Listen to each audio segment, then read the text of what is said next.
Oh, hello there. I'm Denise. I work for the Oregon City Public Library, and I'm here to tell you the story today of Habetrot.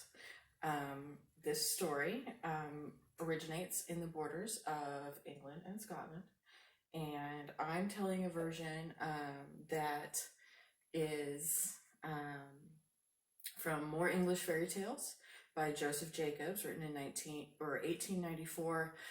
His source was Notes on the Folklore of the Northern Counties of England and Borders by William Henderson, which was written in 1866. And William Henderson had gone around and interviewed a bunch of folks and gotten their fairy stories. So I'm super excited to tell you this story. So let's begin. There was once a beautiful young woman who was really excited all the time about being outside. She loved to be outdoors. She never wanted to work. She never wanted to be in the house, and it frustrated her mom so much. So her mom, wanting her to spin and get work done on the spinning wheel, tried everything she knew how to do. She begged, she pleaded, she cried, she got angry. Finally, one day she said, "I brought you these 3 bags of wool. You have to spin me 7 skeins of yarn." 7 skeins of yarn. So you can see that's a lot of yarn. By the end of 3 days, or else. And the young woman, this time, she knew her mother was very serious. She needed to spin the wool. So she tried. She did. She tried. She sat at her spinning wheel, but her fingers were clumsy, and she didn't know what to do because she hadn't practiced. She hadn't tried to spin in a very long time because she didn't want to.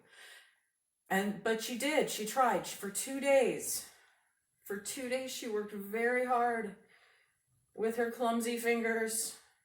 She gave herself blisters. But she hadn't really done very much at the end of the 2 days. And she was so sad and so worried about what her mom was going to do if she didn't get all of the wool spun, that she cried herself to sleep that night. In the morning, she woke up and decided, to heck with this. And she went out and she started running through the woods and playing and seeing all of the little birds and all of her little forest animal friends. And she walked all the way to a stream that ran through a little dip, a little valley. And there she sat on a rock and she worried. She worried what she was going to do when her mom found out that she hadn't spun the wool. And as she sat there, she noticed across the stream and a little ways down, there was a little woman. And the little woman was sitting there spinning. Now, this was an older woman, a woman who knew how to spin, a woman who was clearly doing a lot of work with her spinning. She knew exactly what she was doing. But she had kind of an unusual appearance. She was very beautiful, all except her lips. She had huge lips, floppy lips. And the young woman couldn't help but go and ask this woman about her strange appearance. She was so curious. So she goes up to the woman and asks, "Why are your lips so floppy?" And the woman says, "Oh, it's because I spend so much time spinning." See, in those days, in order to get the wool to glide out smoothly when you were spinning, you had to lick your fingers, use your lip to wet your fingers, and then you could pull the wool out. And so the woman had spent all of this time spinning and had big floppy lips from wetting her fingers. The young girl thought, well, there's another reason not to spin. But she told the old woman what she was supposed to be spinning, and that her mother had told her to spin, and that she didn't want to. And so the old woman said, well, dear, bring the wool to me and I'll spin it for you before the end of the day. And the young woman, she was so excited, she got up and ran away to her home and ran right back out to give the old woman the 3 bags of wool. Thank you, she said. Thank you so much. What's your name? And as she asked the woman her name, the old woman disappeared. Now, the young woman was a little bit freaked out, obviously, a little bit surprised. And she walked around for a little bit looking to see if she could see where the woman had gone, but she couldn't. So she walked back and found the stone that the old woman had been sitting on. And she noticed that it was a stone with a large hole in the middle. That's weird, she thought. I never noticed that before. But she sat down next to the stone and she waited. And while she waited, she fell asleep. So as she slept, it turned from day into night. And when she woke up, it was very late indeed. The stars were out, the moon was rising, and this girl thought, I am in so much trouble. Not only did I not spin the wool, I lost the wool. But as she's thinking this, she hears a sound, and it's coming from the hole in the rock next to her.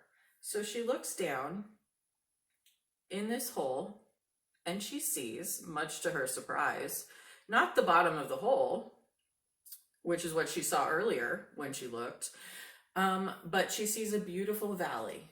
It's well lit, the sun is shining, there's grass growing, there's flowers that she's never seen before, bird songs that she's never heard before, and she sees a group of women who all look very much like her friend from earlier. All very beautiful older women, except with the big floppy lips. And she sees they're all spinning wool. And then she hears the voice of her friend. And her friend says, hurry up, ladies, let's go. I promised this girl that I would have her yarn for her tonight, and Habetrot never breaks a promise.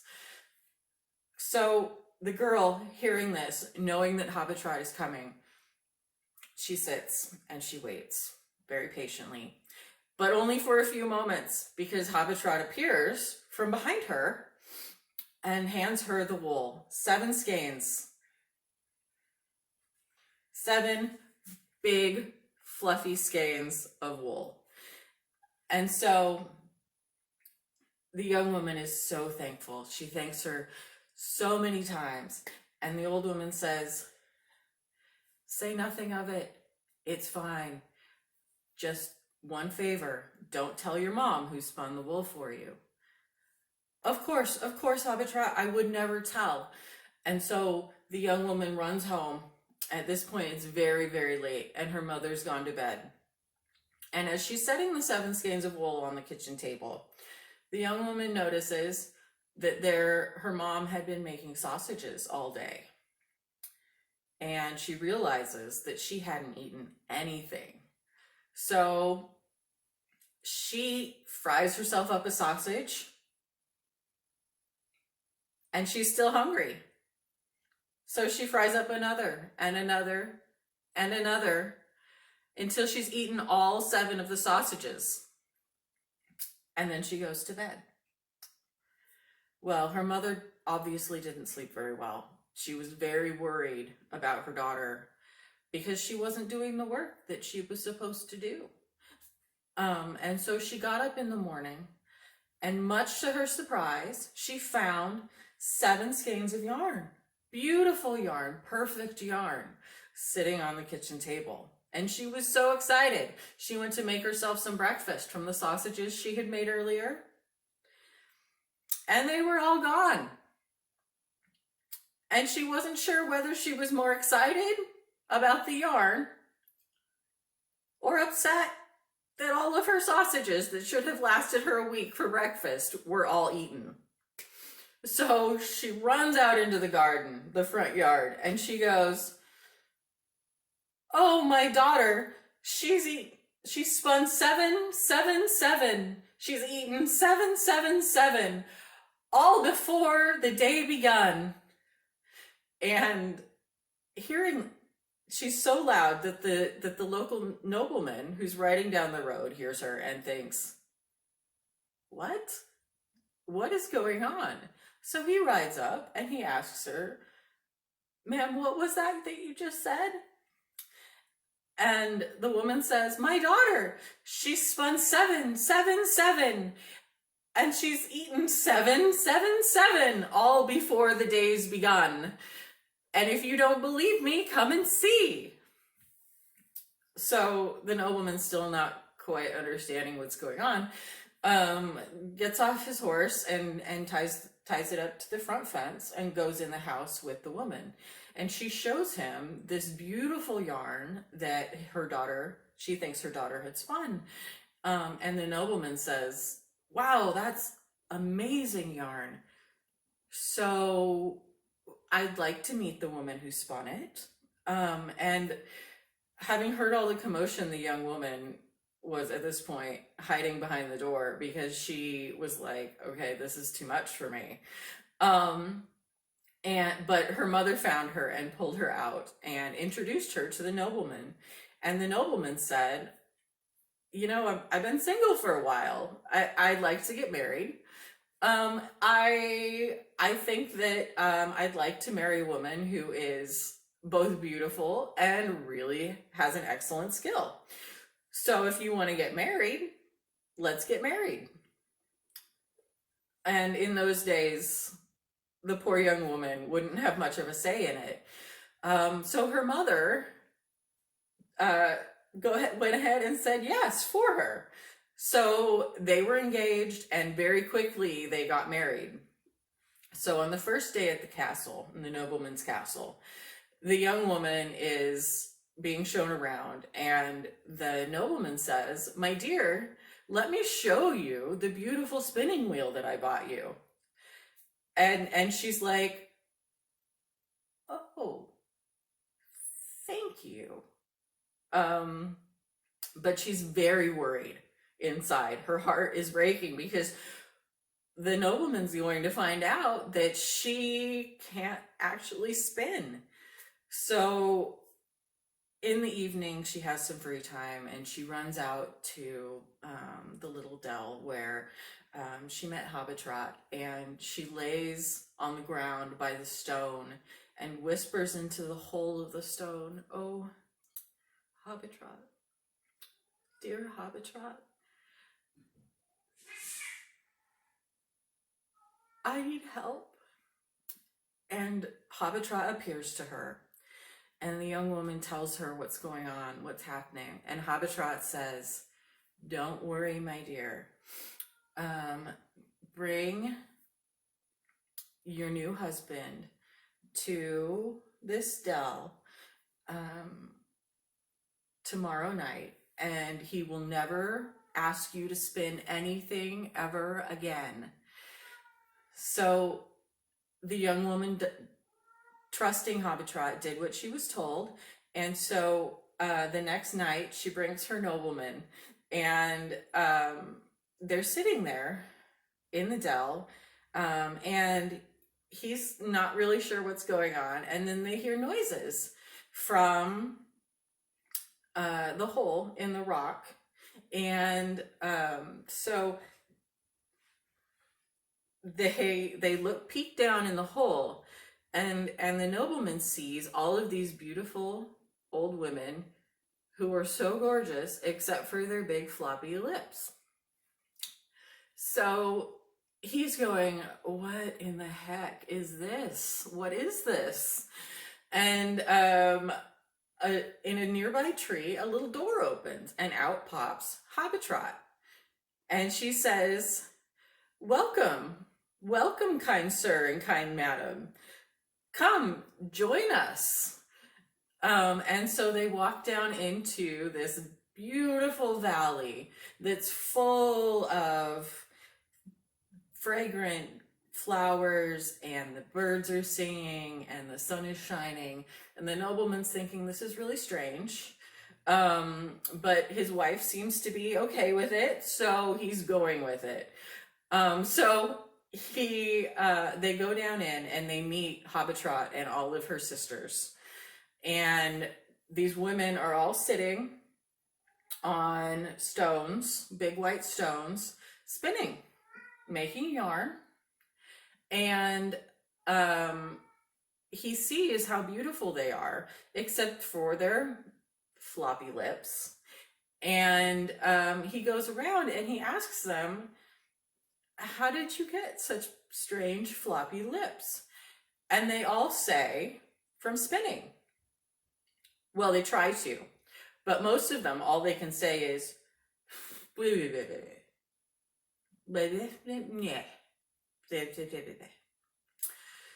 but they are able to say enough that the nobleman understands that spinning is the cause of the big floppy lips. And Habetrot mentions, oh yes, we were all as beautiful as your blushing bride once. And the nobleman, putting two and two together, goes, I don't think I want her to spin anymore. And he turns to his wife and he says, my dear, you never have to touch a spinning wheel again. Well, the young woman obviously is overjoyed. She spends the rest of her days playing in the fields and the forests, exploring with her husband, riding horses through the fields. And Habetrot won a little bit in this one too, because after this, there was nobody in the castle to spin. So they brought all of their wool down to Habetrot to spin. And the nobleman paid her very well. So that's the end of the story. Join us next week for another story, and we will see you soon.